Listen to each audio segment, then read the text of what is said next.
Assalomu alaykum aziz Instagram obunachilarimiz. Bugun sizlar bilan 39 yillik tajribali, o'zi 40 yillik bo'ldilar.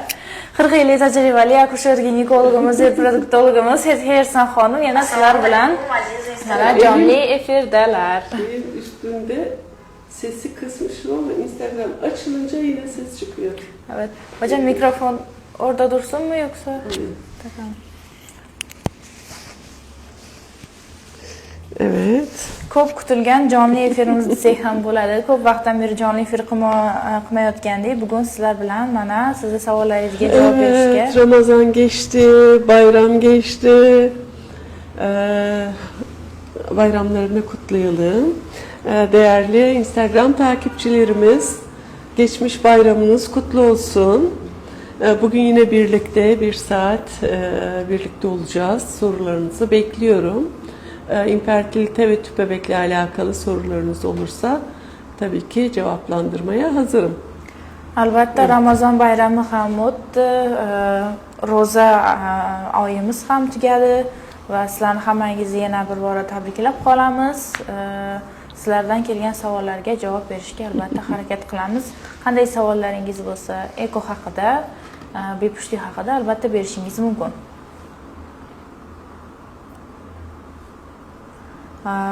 O zaman biz klinikler hakkında konuşalım hocam. Kliniklerimiz hakkında, kendim hakkında bahsedelim. Evet, biz Özbekistan'da İstanbul Eko Merkezi olarak 2020 Eylül ayından beri hizmet vermekteyiz.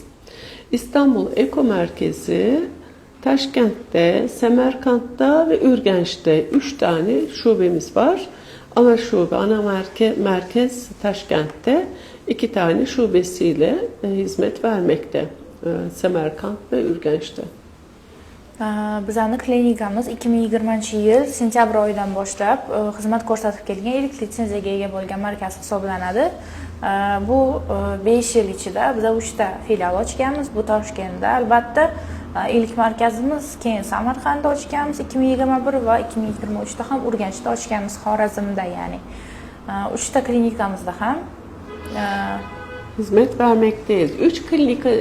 3 kliniğimizde de Türkiye'den gelen tecrübeli tüp bebek uzmanları ve embriyologlarımızla hizmet vermekteyiz. 3 ta klinikamizda ham Turkiyadan kelgan embriyologlarimiz, reproduktologlarimiz va eko mutaxassislari bilan xizmat ko'rsatib kelmoqdamiz. Albatta O'zbekiston xalqiga deb aytmoqdalar. Evet, kliniğimizde üçünde de son teknolojinin gerektirdiği her türlü tüp bebek için, infertilite için gerekli olan cihazlarımız var. İnfertilite tedavisi ve tüp bebek tedavisini 3 klinikte de uygulamalarını, yumurta toplama işlemini, laboratuvar, X-ray mikroskopu, inkübatörler, hepsi ve dondurma işlemleri, embriyoda biyopsi alma, genetik tanı yapma, üçünde de yapılabiliyor. 3 ta klinikamizda ham hamma texnologiya taraflama va hamma har bir taraflama o'tda imkoniyatlarimiz mavjud. Ya'ni bu yerda texnologiyalar, X-ray bo'lsin, genetika tekshiruvi, hatching va hammasi. Uchala klinikamizda ham bir tur xizmat va natijalar ham shunaqa bo'lib o'tmoqda albatta. Evet, yerlerimizden bahsedelim. Taşkent'teki yerimiz Mukumi Koçası'nda, Çilanzar'da, 98-A. 98A'dayız. Albatta, bizani hozirgi jonli efir qilayotganimiz Toshkent shahri bo'ladi. Bizani manzilimiz Chilonzor tumani, Muqimiy ko'chasi 98A. Albatta tashrif buyurib, bepushtlik bilan qilinayotgan bo'lsangiz, sabablarini o'rganib, dardingizga davo topishingiz mumkin albatta. Evet, ne zaman bepushtlik muamması var deniliyor. Biz başlayalım konu önemli konulardan ve en çok sorulan sorulardan başlayalım. Bize gelen 2-3 ay evli olup da hemen neden olmuyor diye telaşlanan çiftlerimiz var. 2-3 ayda hemen çocuk olmuyor diye telaşlanmak doğru değil. Ne zaman çocuk olmama problemi var denilir? Evlenip 1 yıl düzenli olarak haftada 3 kez beraberliklerine rağmen gebelik oluşmadığı zaman infertilite problemi var diyoruz. Yani kısırlık problemi. Bazı bölgelerde bunu kısırlık, bazı yerlerde infertilite, bebek olamama, gebe kalamama gibi değiştirebiliriz cümleleri. Albatta, qachon bepusht deb o'zingizni aytsangiz bo'ladi deb aytmoqdalar. Bizga ko'p keladigan patsientlarimiz, bemorlarimiz bular 2-3 oy bola bo'lmagandan keyin sразу keladiganlar ham bor. Ya'ni bolamiz bo'lmayapti, bepushli deb, lekin bu noto'g'ri. Hozir Fethiya xonim aytdilarki, haftada 3 marta barobar bo'lishiga, ya'ni jinsiy aloqa bo'lishiga qaramay bo'lib turib ham 1 yil ichida agar bo'lmasa bola, homilador bo'la olmasangiz, o'sha payti bepushtlik qilib kelib albatta ko'rinishingiz mumkin. Evet, 1 yıl olmadığı zaman bepushluk teşhisi konulmuş oluyor ve neden olmuyor? Sebeplerini araştırmak lazım. Sebeplerini bilmek için hatun bir G gelişleri gerek. Bu reprodüktolog buluşu mümkün. Yani doktorunuzun ilk planda jinekolog da olabilir, reprodüktolog da olabilir. Bir jinekoloğa kontrolünüzün yapılması, bir enfeksiyon var mı, yumurtlama oluyor mu, yumurtalıklar çalışıyor mu, rahimde bir problem var mı, tüplerde bir problem var mı? Yani bir kadının değerlendirilmesi ve erkeğin değerlendirilmesi gerekir. Erkeğin de basit bir sperm analizi, spermiyogram yapılması, tabii Kruger'de bakılması doğru olur. Bu da 2 ile 5 gün ilişki olmadan, perhiz yapıp ilişki olmadan sperm değerlendirilmesi yapılması gerekiyor. 1 günlük perhizde sperm sayısı az çıkabilir. 7 günlükte sperm hareketi kötü çıkabilir. Onun için 2 ile 5 gün olmasını öneriyoruz.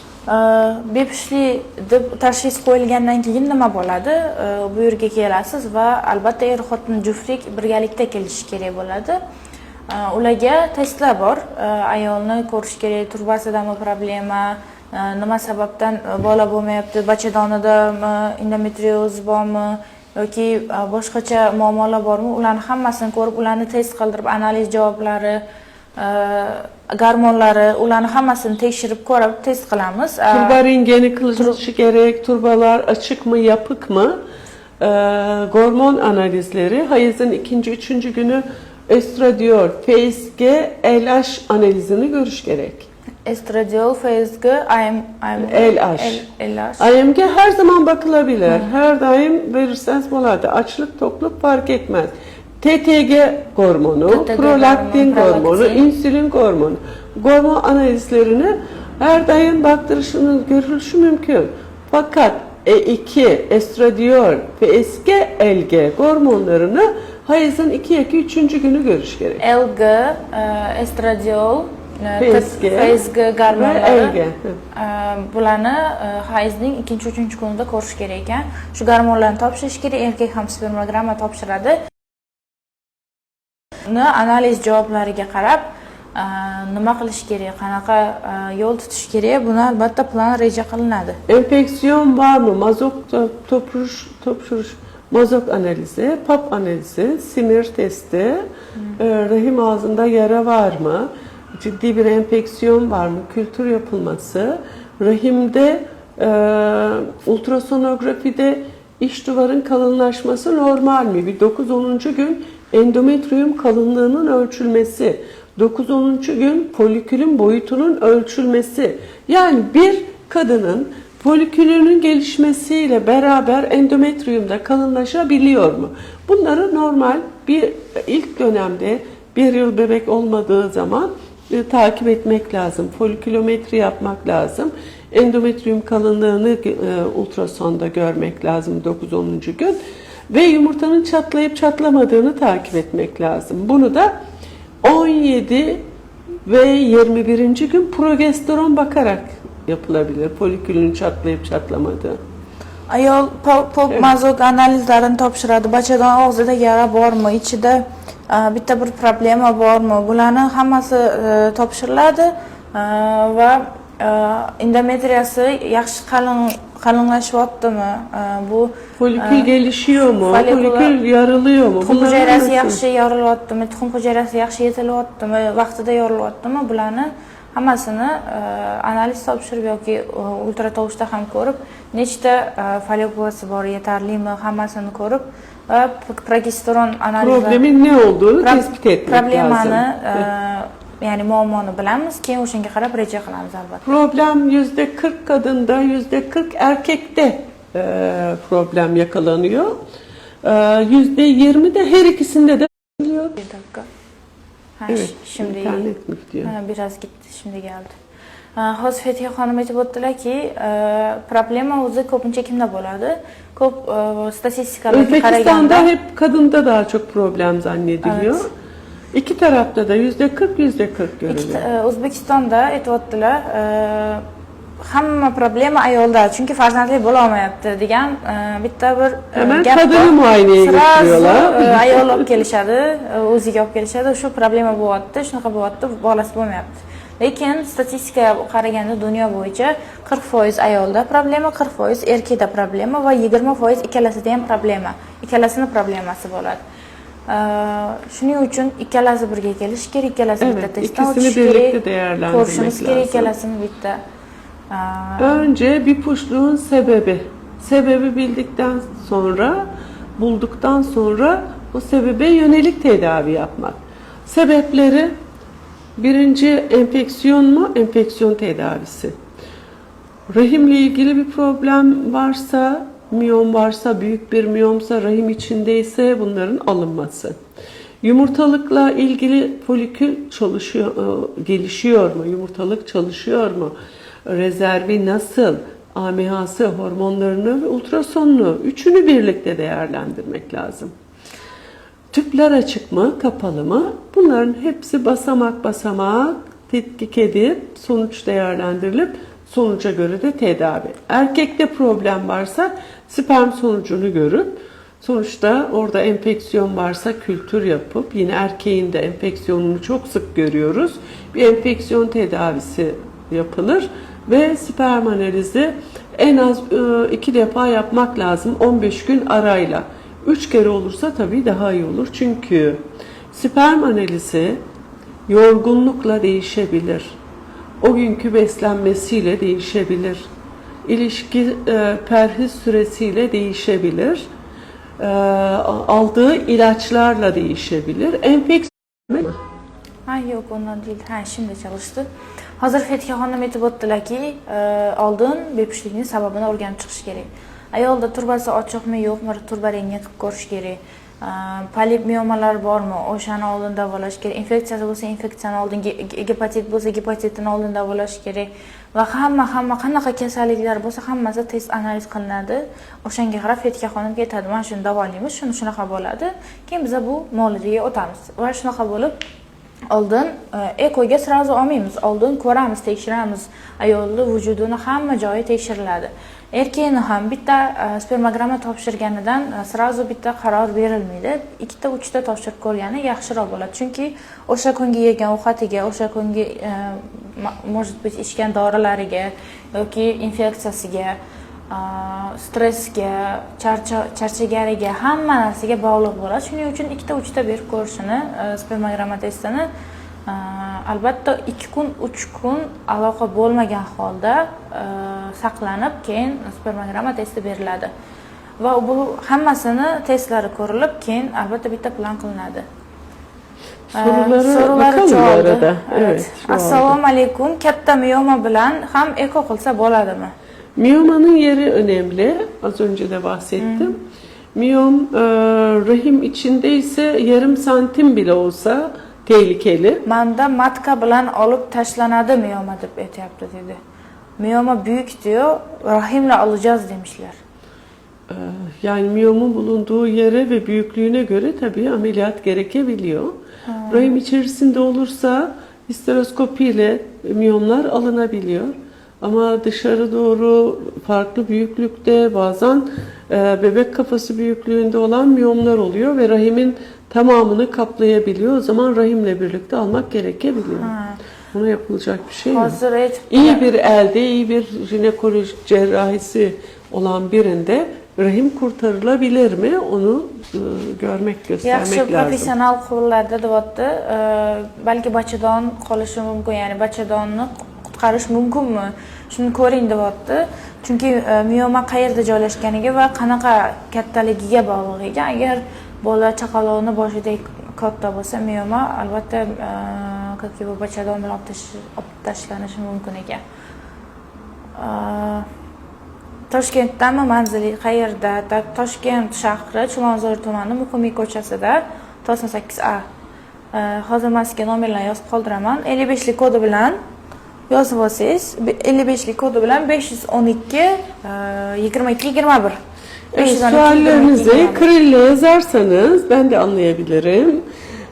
Latince yazarsanız anlayabilirim. Kirille yazdığınızda düşünmeyin ben Kiril alfabesini. Hech Kirilcha tushunmaydilar. Agar latinska yozsangiz zorlanıyorum çözmekte. Kıyım bulardı benim u ham albatta o'qishga harakat qiladi. Men ham o'qishga bir tarafda harakat qilaman. Eko muolajasi uchun turbalar ochiq yopiqligi muhimmi?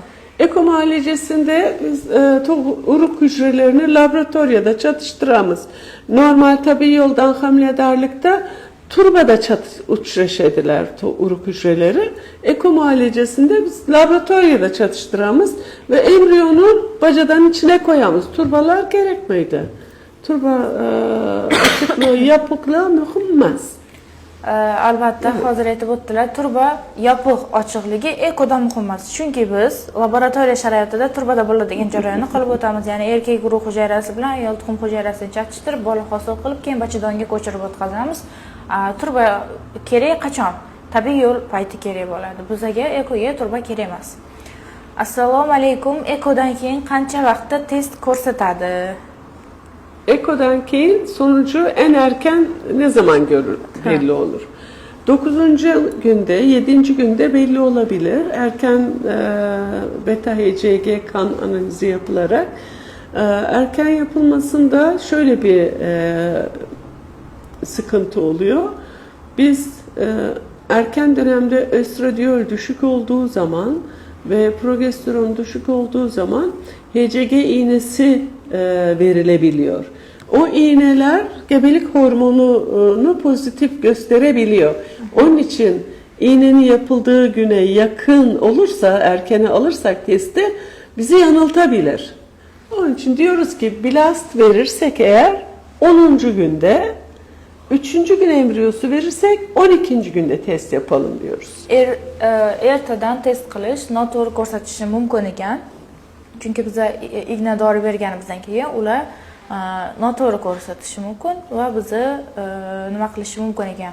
Shuning uchun siz agar 5 kunlik embrion transferi qilingan bo'lsa 10 kundan keyin HGC topshiriladi, 3 kunlik embrion transferi qilingan bo'lsa 12 kundan keyin HGC testi topshiriladi. Xo'jayinimda varikotsel bor, operatsiya qildirsak spermasini foizi tushib ketmaydimi? Spermayı artırmak için varikosel operasyonu yapılabiliyor. Eğer spermin hareketi iyi değilse, şekil bozukluğu var, sayı da düşükse varikosel zarar veriyor demektir. Onun için ameliyat gerekir. Ama sperma normalse, varikosel zarar vermiyorsa operasyonda gerekmiyor zaten.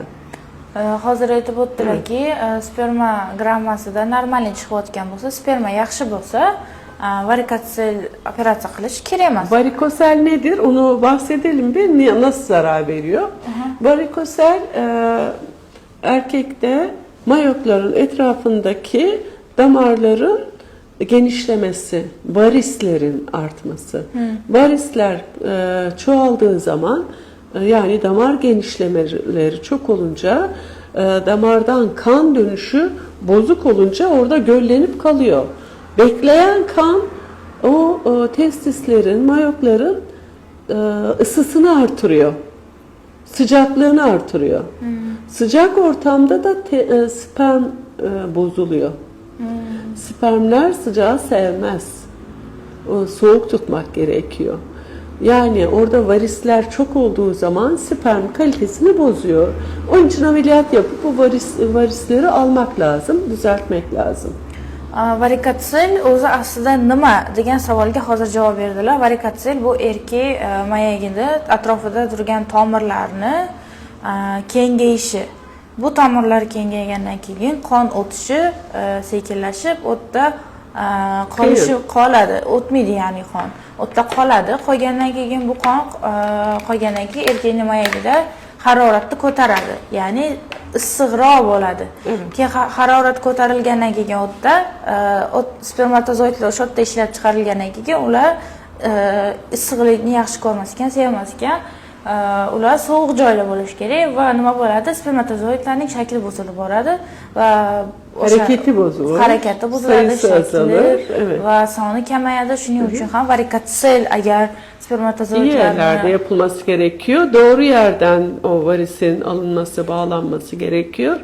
Eğer doğru yer operasyon yapılmazsa çabuk tekrarlayabiliyor ve iyi bir ameliyat yapılmazsa, orada kanama olursa, orada ödem olursa, kanalların kapanmasına ve spermin çıkışına engel olabiliyor. Varikosel operasyonundan sonraki sperm sayısının bozulmasının sebebi yanlış ameliyat. Agar varikotsel operatsiyasidan sonra keyin normalde düzelmesi gerekiyor. Kesinlikle iyileşmesi gerekiyor. Nimasi soni sifati yaxshi bo'lishi kerak ekan, lekin agar nolga tushib, prosent kamayib ketgan bo'lsa, bu xato operatsiya qilingan ekan, chunki buni mutaxassislar qo'lida qilib, o'sha varikotsel bo'lgan joyini sinchiqlik bilan ko'rib, olib tashlash kerak ekan. Tak. Judayam ko'p savollar. Güzel bir teşekkür mesajı var. Hasanbek Mansurov. Assalomu alaykum, Istanbul Eko markaziga kattakon rahmat. Hammasiga avvalambor Alloh beruvchi, bular sababchi qilib homilador bo'ldim. Alhamdulillah deb yozibdi. Tebriklaymiz. Rahmat sizga mesajınız için. Kattakon rahmat. Katta rahmat. Vaqtingizni ajratib kirib, shunaqa chiroyli nimalar qoldirganingiz uchun. Albatta hammangizni savollaringizni o'qib chiqishga harakat qilyapmiz. Bizlarni kuzatib boring. Gipertonus bo'lsa qanday davolasa bo'ladi? 12 haftalik ekoda. 12 haftalık ekoda hipertonus varsa kesinlikle progesteronun olması gerekiyor. Ağrı yapıyorsa, ağrı hissediyorsa endometazin kullandırabiliriz ve dem alışı gerek. İş kılma işi gerek. Hipertonus tehlikeli. İş qilmang. Gipertonus xavfli deyaptilar. Progesteron qilishingiz kerak va o'zi vrachingiz bilan maslahat qilishingiz kerak. Stres yapmasınlar. Kesinlikle stres hipertonusu artırıyor, tonusu artırıyor. Stres qilmasligingiz kerak. Tonus juda ham nima qilar ekan, ortar ekan. Şunu da eklemek istiyorum. Gebelerin hepsinde tonus oluyor. Onun için sadece kendinde olduğunu düşünüp korkmasınlar. Bu kadar doğan bebeğe bakarsak demek ki tonusu olanlar doğurabiliyor. Ama ne yapmak lazım? Tonus varsa korumak, dinlenmek lazım, korumak lazım, iş yapmamak lazım. Hozir aytdilarki, homilador ayollarning hammasida tonus bor. Ya'ni faqat manda deb o'ylamang, stres qilmang, faqat o'zingizni asrashingiz kerak, bolangizni ham albatta. Assalomu alaykum doktor, yaxshimisiz? Sizlarni ko'rganimdan juda xursandman debdilar. Rahmat. Albatta. Juda ham ko'p savollar bor. Hammasiga javob berishga harakat qilyapmiz. Eko bilan X'ning farqi nimada? degan savol kelibdi. Evet, eko genel isim. Eko demek ekstra korporal uruklandırış. Korpus vücut demek. Vücudun dışında dölleme, eko. Bu iki şekilde oluyor. Klasik eko, X'i. Klasik ekoda bir tohumları yığdıktan keyin tohum hücresinin yanına spermalar konulardı ve spermanın özü bitmesi yaxşı sıfatlı bölgeni özü girip çatıştırardı tohum hücresini. X'i de en yaxşı sıfatlı tohum hücresi ve uruk hücresini embriyoloğumuz, yani biz uruk hücrelerini mikroskopun teginde çatıştıramız. Bitti tohum hücresinin içige mahsus X'i ignesi bilen giriladi ve bitta sperma konuladi. Bu X muolajasi. Bunun muvaffakiyeti elbette baland. Klasik eko'nun muvaffakiyeti 20-25%. X'nin muvaffakiyeti bizim klinikamızda klasik eko kılmaymiz. Hammasini X'i kılamiz. Bunun muvaffakiyeti 35 yaşından pas bo'lgan ayollarda judayam baland 75%. Ama bizim bir aydaki muvaffakiyeti soracak olursanız bunun içinde 40 yaşta var, 42 yaşta var, 35'te, 20 yaşta var, 70%. Albatta hozir aytib o'tdilar, Hammasini X'i qilamiz. eko bilan X'ning farqida deb so'ragan ekanlar. O'zi eko degan umumiy tushunish, ekstrakorporal urug'lantirish, ya'ni vujuddan tashqarida urug'lantirish. Bu laboratoriya sharoitida urug'lantirish degani. Buni lekin ikkita turi bo'ladi. Klassik eko bo'ladi, eko XC bo'ladi. Eko XC hozir klassikni aytib o'tamiz oldin. Klassikda biza ayol tuxum hujayrasini yoniga spermatozoidlarni qo'yamiz va o'zi bittasi kirib o'zi urug'lanadi. Bu kutiladi, faqat kutish kerak bo'ladi. Eko XC'da mikroinyeksiya qilinadi, ya'ni bitta spermatozoidni bitta ayol tuxum hujayrasini ichiga maxsus igna bilan kiritilib XC o'zlarimiz qilamiz. Mikroinyeksiya qilamiz, ya'ni ayol tuxum hujayrasini ichiga inyeksiya qilamiz. Bu albatta klinikamizda faqat eko XC qilinadi, chunki klassik ekoda 20-25% muvaffaqiyat. Juda ham kam. O'zlarimiz XC qilgan paytimiz ko'proq muvaffaqiyat bo'ladi va 35 yoshgacha bo'lgan ayollarda 75% muvaffaqiyat. Hozir klinikamizda bir oylik statistikani aytadigan bo'lsak, buning ichida 45, 35, 20 yoshlilar ham bor. Bularda 70% muvaffaqiyatni qo'lga kiritmoqdamiz. Tuxumdan donor bo'lsa narkoz bilan olinadimi, og'riqli emasmi? Donor kılmaymiz. Biz sperma, uruk hücreleri, tohum hücreleri ve surrogate anne mi? Anne kırmaymiz. Bize donor qilmaymiz, surrogat donor spermatozoid, donor tuxum hujayrasi yo'q bizda. Her zaman, her daim er-xotin özlerinin hücreleri bilen eko qilamiz, X'i qilamiz. Albatta er-xotinning o'zining hujayralari bilan eko X'i qilamiz. Bizda donor yo'q. Agar tuxum hujayrasini olish jarayoni og'riqlimi deyotgan bo'lsangiz, narkoz beriladi. 10-15 daqiqa ichida olinadi. Bu o'pov amaliyoti bo'ladi. Genetik tekshiruv haqida so'raganlar bor.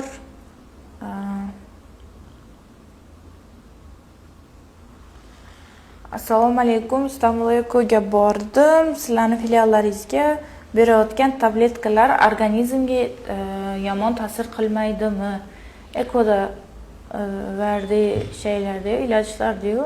Yok, burada da çok ilaçlar veriyoruz. Hazırlıkta antioksidanlar, antibiyotikler, vitaminler veriliyoruz. Folikülleri büyütmek için iğneler veriyoruz. Çatlatma için iğneler. Folikülün hem kalitesini hem sayısını iyileştirmek için ona göre kadının yaşına ve over rezervine göre ilaç dozlarını ayarlıyoruz. Bunların hepsi iyi olsun diye veriyoruz. Yaman tesir kılması için vermiyoruz. Albatta hozir aytib o'tdilarki, biz ham juda ham ko'p dorilar beramiz. Igna bo'lsin, tabletka bo'lsin, lekin nima maqsadda beramiz? Bu ayolning tuxum hujayralari yaxshi chiqishi, sifati yaxshi chiqishi nima uchun beramiz? Biza yomon bo'lishi uchun, yomon ta'sir qilishi uchun bitta dori ham bermaymiz. Albatta u yerda ham, bu yerda ham tajribali shifokorlarimiz bor. Evet, genetik tekşirip eko içinde mi diyor narxı? Alakadar. Genetik tekşiripte embriyonun 5. gününde embriyodan biyopsi alınışın narxı alakada, eko narxları alakada. Embriyonun biyopsisini, parçasını genetik laboratuvara jo'nattıktan keyin laboratoriyada tekshirish narxlari alakada. Albatta hamma narsani narxi alohida. Hepsinin çalışması farklı çünkü. Chunki qarang, nimaga narxlar alohida? Ekoda ichida XC transfer bo'ladi, ayolni bachadonga ko'chirib o'tkazish, keyin folikulometriya, dorilar, ular hammasi keyin har 3-4 kunda UZI hammasi bo'ladi. Genetika tekshiruvida o'zi sizlardan tayyor bo'lgan boladan bitta parcha olib, uni laboratoriyaga jo'natamiz. Uni вообще boshqa laboratoriyada genetika tekshiruv qilib ko'rishadi. Keyin sog'lom nosog'lomligi ko'riladi, nuqsoni bormi, yo'qmi, u o'sha boshqa narx bo'ladi. Men sizlarga hozir telefon nomeri yozib qoldiraman. O'sha yerga telefon qilib, call centerimizdagi qizlarimizdan so'rashlaringiz mumkin. Albatta ular sizlarga batafsil ma'lumot berishadi va mana nomerimizni qoldirib o'tdik. Şimdi bir tüp bebek tedavisinin sonucunu alamamış hastamızın biri Ürgenç'ten. Genetik analiz istemişler. Genetik tekşiri iki çeşit. Bir embriyoda genetik inceleme, bir de kadının ve erkeğin genetik incelenmesi, yani kromozomlarının bakılması. Kadında trombofili dediğimiz kan pıhtılaşması yapan genetik problemlerin araştırılması. Farklı şeyler bunlar her biri. Onun için burada genetik inceleme istediler deyince embriyoda mı istediler? Embriyoda genetik inceleme yapmak için embriyoyu dondurmadan önce parça almak gerekiyor.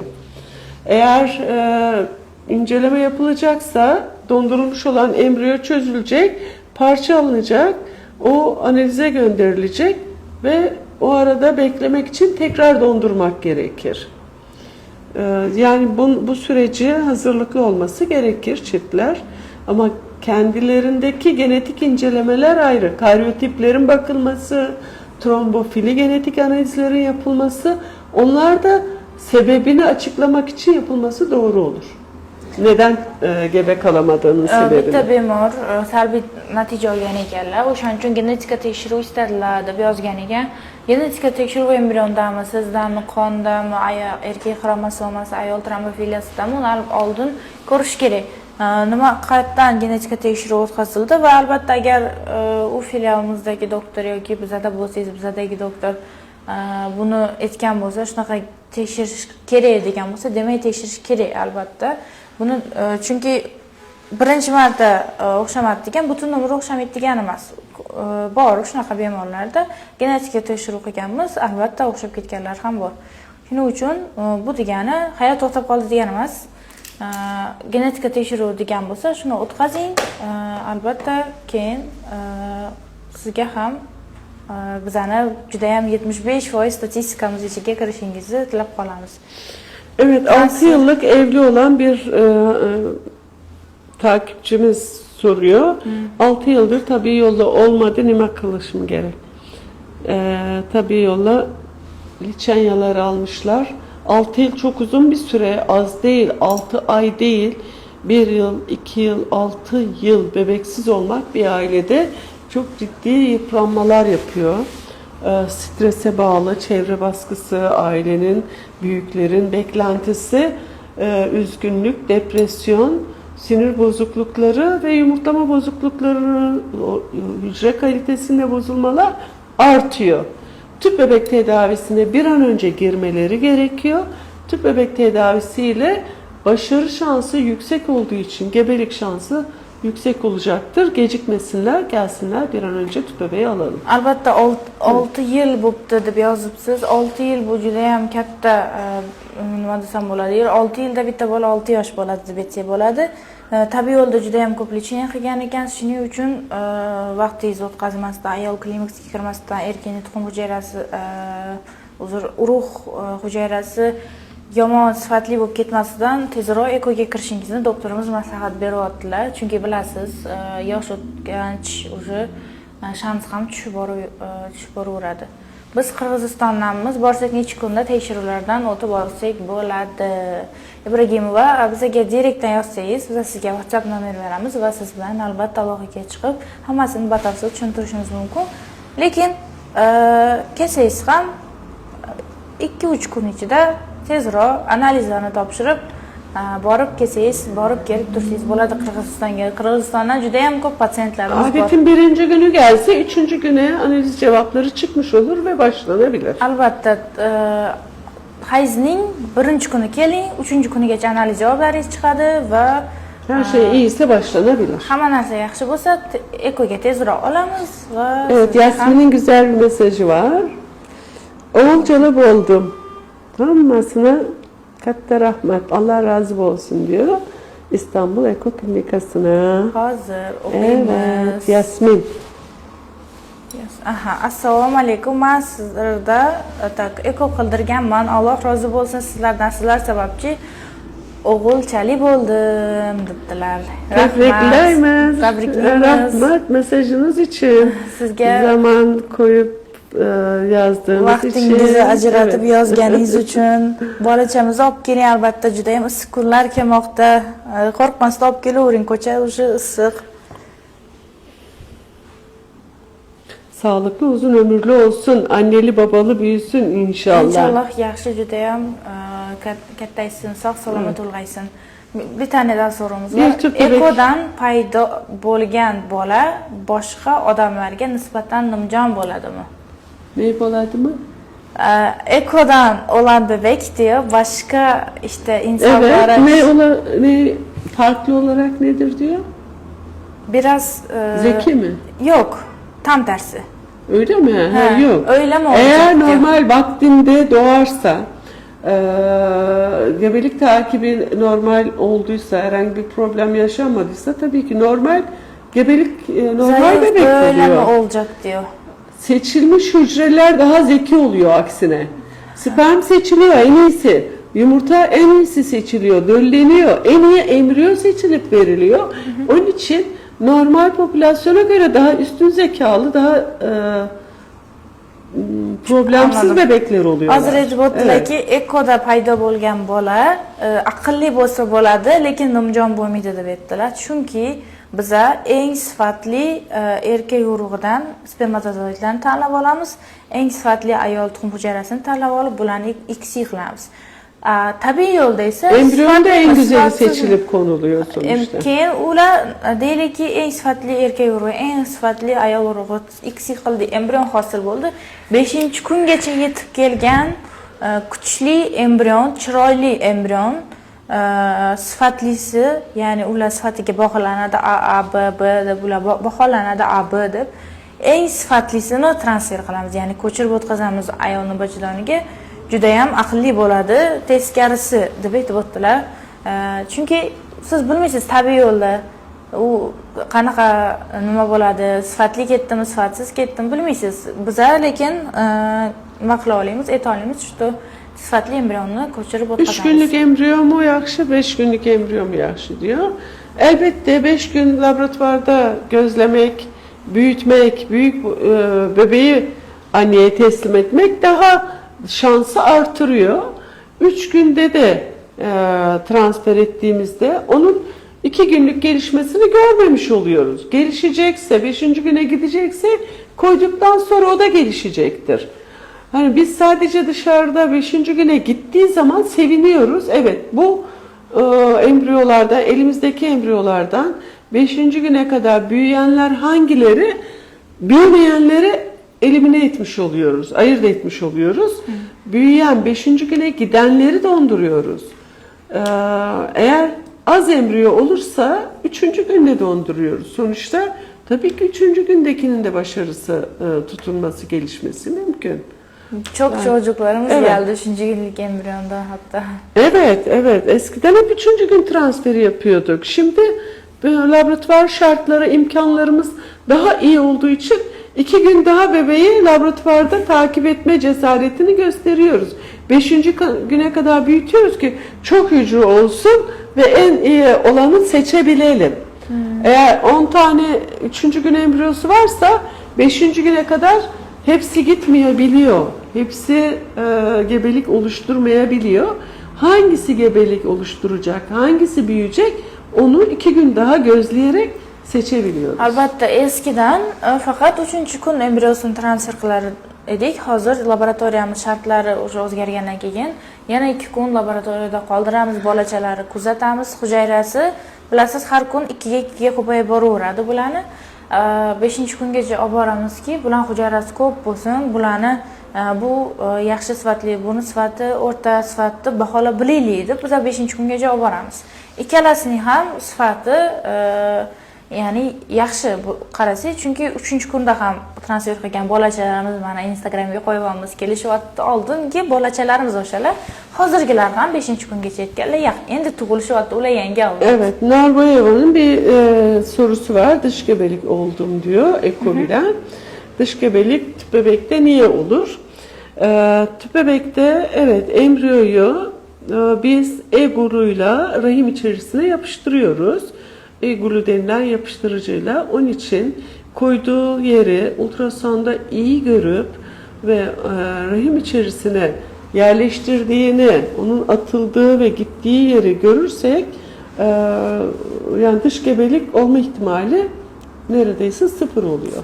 Ama bilinen bir gerçek var. Tüp bebek tedavisinde %2 oranında dış gebelik görülüyormuş yapılan çalışmalarda. Biz de Allah'a çok şükür bunu görmedik. Evet, çünkü e-glue kullanıyoruz ve ultrasonda transferi yaparken embriyonun konulduğu yeri iyice netleştirip, görüp öyle yerleştiriyoruz embriyoyu. Görmeden, iyi asiste edilmiyorsa, hemşiresi iyi gösteremiyorsa ya da embriyo glue kullanılmıyorsa, o sıvılar daha akışkan olduğu için konulduğu yerden daha uzağa embriyo gidebiliyor. Hozir e'tiborsizlar bitta nimamiz, kuzatuvchimiz ekoda tashqarida homiladorlik bo'lib qolishi mumkinmi? Menda shunaqa bo'ldi, nimaga shunaqa bo'ladi deb savol berdilar. Hozir aytib o'tdilarki, biza embriyo glue, ya'ni embrion yopishtirgichini yelimini qo'llanamiz. Bu yelimda embrionni albatta transfer jarayonida ultratovushda ko'rib eng yaxshi joyga yopishtirib qo'yamiz, ya'ni yelimi bilan embrionni qo'yamiz. Evet, Albatta embriyo glue biraz yoğun bir sıvı. Embriyonu onun içinde bekletince embriyonun etrafında bu yoğun sıvı rahim içerisine tutunma şansını artırıyor. Ama normal kullanılan sıvılar akışkan. Onlar rahim içerisine koyduğumuz zaman bir de hava ve sıvı arasına embriyo hapsediliyor. Hava ile beraber verilmiş oluyor. O hava çıkarken embriyoyu da sürükleyip götürebiliyor tüplere doğru. Yani kendileri tüpe koymamışlardır ama bu hava çıkarken embriyoyu da oraya sürükleyebiliyor. Onun için %2 oranında dış gebelik riski var. Yani nimada embrion transferida, ekoda %2%da faqat tashqarida homiladorlik, ya'ni turbada homiladorlik bo'lib qolish mumkin ekan. Shukur, lekin bizning klinikamizda unaqa bo'lmadi. Chunki biz har doim embriyo glue qo'llanamiz. Agar qo'llanmaganimizda bu embrionni turgan suvi juda ham suyuq bo'lar ekan. Embriyo glue qo'shganimizdan keyin bu quyuqroq bo'ladi va albatta havo embrion qilib tortilgandan keyin bu kateterga qo'yilar ekan va o'sha yerga yopishib ketishiga va otda rivojlanib ildiz o'tib ketishiga bu mas'ul bo'lar ekan. Evet, tohumdan alındıktan keyin neçe günde konuluyor diyor. Opudan sonra yumurtaları topladığımız zaman laboratuvardaki süreç başlıyor. Laboratuvarda X'i yapılıyor. Uruk hücreleri çatıştırıldıktan keyin 5. gün geçe gözetilerdir. 5 günlük embriyonu ya ki 3 günlük embriyonu uzatıldıktan keyin 1 ay dem aldıramız. 1 ay yani vücuttan o hormonların çıkması için, o yapılan tedavilerin etkisinin geçmesi için dinlendirme sürecini tavsiye ediyoruz 1 ay. 1 aydan sonraki adetinde rahim içine kalınlaştıran iğneler, ilaçlar veriyoruz ve 17-18. günlerde embriyoyu yerleştiriyoruz. Bu da OPU'dan sonra 2 ay oluyor aşağı yukarı. Hozir aytib o'tdilarki, OPU, ya'ni tuxum hujayralarini yig'ib olish jarayoni amaliyotidan keyin biz 1 oy dam oldiramiz. Ayol dam olishi kerak, bachadoni ichgan dorilari vujuddan chiqishi kerak.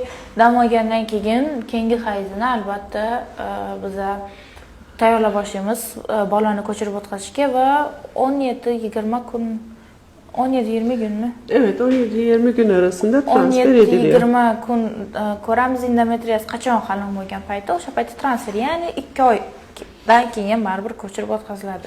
Evet, kalan soruları DM'den Sevinç Hanım'a iletirseniz bana iletecek. Bu soruların cevaplarını yine vermeye devam edeceğim. Vaktimiz bitti maalesef. Vaqtimiz tugadi, Evet, tashqarida bemorlarimiz hastalarımız bekliyor. kutmoqda. Devam edeceğiz çalışmamıza. Albatta Bugün ishlarimiz biraz erkene aldık. 2 haftadır yapamadık çünkü. Geç olup da şey yapmayalım, ihmal etmeyelim diye erken saatte herkesin izleyebileceği saate koyalım dedik. Katıldığınız için, bizi izlediğiniz için, like'ları bastığınız için, mesajlarınız için teşekkür ederiz. Bir sonraki haftaya yine görüşmek üzere. Hoşça kalın. Albatta, hozir vaqtimiz o'z nihoyasiga yetmoqda, lekin bitta so'zlarni o'qiyman, chunki bu tashakkur etmishlar. Assalomu alaykum, Allohimga behisob shukr. Istanbul Eko sababchi qilib 13 yil deganda 2023-yil qizchalik bo'ldik. İşçilaringizga va Fethiya xonimga kattakon rahmat. Maşallah. Hozirda yana ekoga tayyorgarlik ko'ryapmiz. 13 yıldan keyin 6 yıl için çok diyorduk. Az önce bir hasta için çok beklemişsiniz 6 yıl. Bakın 13 yıl bekleyenler sonunda yüzleri gülmüş. 13 Biz yıldan sebepçi keyin. olmuşuz. Xudoya şükür. Qizchalik bo'ptilar. Rahmat sizge. Rahmat sizga. Analı atalı büyüsün. İnşallah mahkemeden versin. Hayırlı İnşallah. evlat olsun. Inshaalloh. Teşekkürler. Sizlarga hammaga rahmat. Bemorlarimiz kutmoqda. Savollaringizni direktda yozib qoldirishingiz mumkin. Men sizlarga albatta Fethiya xonimga ko'rsatgan holda sizlarga keyin javob yozamiz. Sog' salomat bo'linglar. Hammaga ko'rishguncha xayr deb qolamiz keyingi haftagacha. Hayır.